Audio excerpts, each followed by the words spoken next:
How to remove a member from Trello board.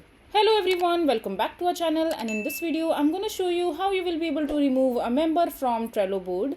So for that, just simply open the Trello account, and after that just log into your account using your credentials and just open the workspace in which you want to remove the person from the board. So I have these many people linked for this particular project in this Trello board. So for example, I want to remove this particular person right here.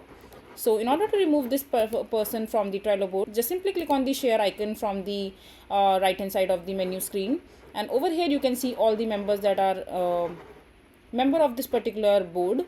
So in order to remove this particular person, just simply click on the member section and the drop down menu right beside it, and over here you can see the option called remove from board. You just simply have to click on remove from board, and then you have to reconfirm your action while clicking on the remove section, and this person will be permanently removed from this particular board right here. So this is basically how you will be able to remove member from Trello board. I hope you find this video to be helpful.